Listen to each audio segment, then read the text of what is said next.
In this video, join me in creating this beautiful succulent centerpiece.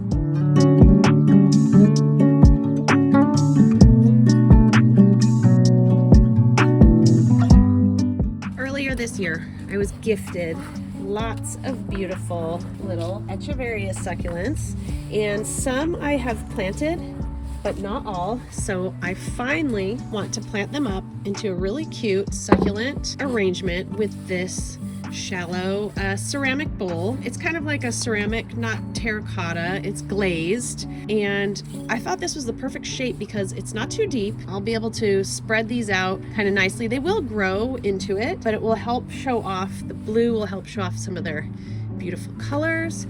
They should have some room to grow, puff out. As you can see, some Echeverias like this one are really prolific for growing little pup plants. And so we're going to put them all in here, and it should be really cute and really pretty. So come along with me. So the first thing I'm going to do is remove these from their little nursery pots. Some of the nursery pots have the type of Echeveria that's on it. Hopefully with this video I can look back and remember what they are. This is an Echeveria Phoenix Fire, and you can see there's very little roots with these, which is why a shallow bowl is perfect. So I am going to take all of these out of their pots. This one is Echeveria Pink Lover. And some of these are very dry, and what I do want to do, I'm gonna kind of crunch up the dry soil.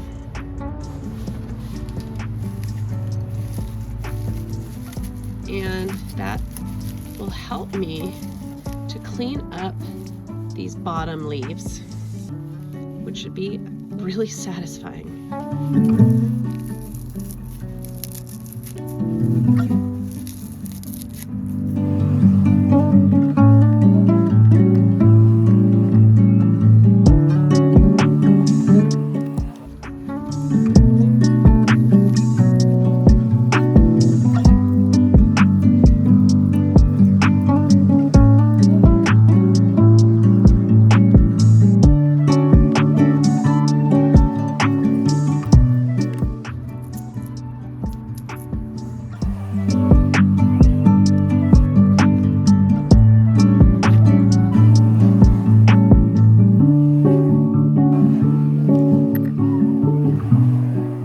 So this, it looks like this red velvet sugar heart, it looks like it had some sort of fungal infection. It grew big, and then something happened to this row of leaves. And as I'm cleaning it up, you can see some discoloration that's not, I don't like the look of that. So I want to remove all these leaves. I think this will help this plant get a little healthier. Now it's kind of gooey and wet, which is not good for succulents. We don't want them to be gooey, so I'm not gonna water this succulent arrangement for a while until I know all of those have dried up and calloused over. So in here, there's some of those dead leaves. So I don't know what happened to this plant, why a row of its leaves got kind of diseased like that, but I think better safe than sorry. We'll remove them. We can even try repropagating these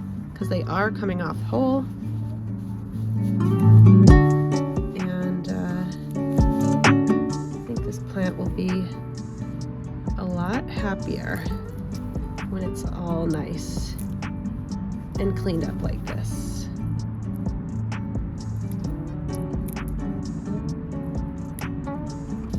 Almost looks like a little jellyfish. So it's much smaller, but I think it'll be much happier and healthier. I think this one is called Gilo Drops. It's got these little, I don't know if you can see these little bumps on the leaves, which is a really cool variation that some growers are able to produce. So this is another one that definitely got affected by, I think, powdery mildew. This is Echeveria, the Next Gardener White Ice. And I think it's recovered. I'm gonna remove some of these bottom leaves. again because I think they're just erring on the side of caution. I think they may be unhealthy. So this is just full of all the soil that was in with those succulents. So we know that they do like that soil. Gritty, not full of too much organic material, which is what succulents want. They want it dry. I'm going to add some organic cactus mix. This is really gritty, full of sand, pumice, not a whole lot of organic material, some organic material, but not a whole lot. And I'm going to add that in here. Hopefully it won't be too over full. And this is just a nice mix that succulents like. It means they won't be sitting in standing water. The water will just flow past the roots. So let's just start arranging.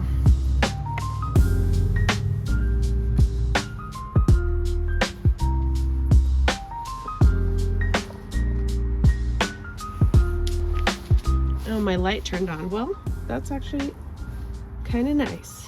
I might take this apart before planting it in. I don't want to hurt it though.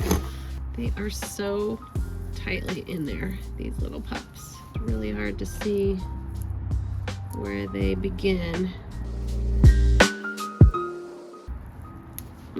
Well, I did it. So I'm gonna set that aside. I could put it in this arrangement. Do I bother doing that for these ones? Maybe not.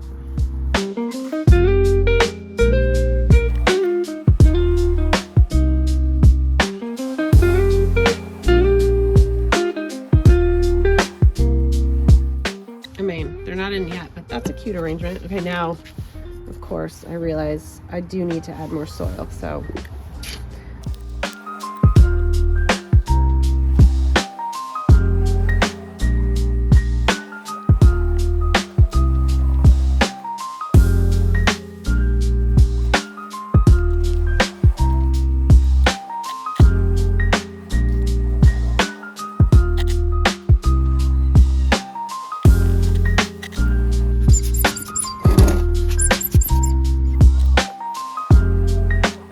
Okay, it's very dark where I am, and the light here is not very good with this like spotlight coming from the phone. So I'm gonna take a break. Let's see what it looks like tomorrow. Okay, it is the next day, and the light is much better, and you can have a look and see our beautiful little succulent arrangement of echeverias.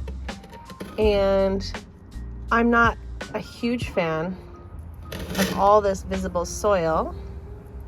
So the next step I think would be to fill this in with some little decorative stones or sand. So we'll do that next. So I got this. It's actually succulent rocks, succulent soil, but you couldn't even call it soil. It is just a mix of pumice and lava rock and things like that. I'm just going to use it as a decorative soil. But some people live by planting their succulents in only this, basically a non-soil mix. So I'm going to use it twofold.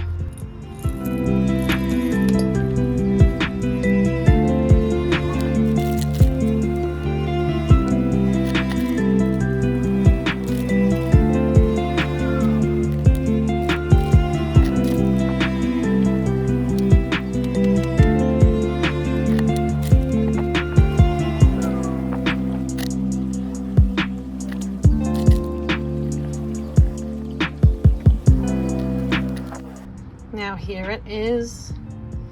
I love how these succulent stones are made up of kind of lots of different colors, including these reddish and green ones that really pop and highlight the reddish and green tones in these succulents. I'm just gonna give it a little spray down, tidy up the rocks The trick with succulents is they don't want to be over water, but they do require water. So you always give them a really good soak as long as they're calloused over and there's no open cut pieces. These ones were mostly all rooted, with the exception of this one. So there's no risk of rot. I'm gonna give it a really nice soak. I can actually see the water coming out the bottom through the drainage. You always want to give them good drainage. That's also the key with this soil, is it's really well draining. The water can really pass by those roots and be absorbed by the plants, and they're not sitting in standing water. And the next trick is to take this little blower. You just want to blow out any excess water from inside those leaves. Again, preventing rot and preventing powdery mildew. Keep them happy and healthy. Here it is in the sun, looking really pretty. The colors are wonderful. Lots of different types of echeverias grown in a really nice succulent and cactus mix. When these plants are exposed to more direct sunlight, they'll go more pinky orange, and then they'll stay more blue-green when they're kept in the shade and out of more direct sunlight. And I think the outcome is really beautiful. Perfect for an outdoor centerpiece, lots of different colors and shapes. And that is it. Thank you so much for joining me in making this beautiful succulent centerpiece arrangement.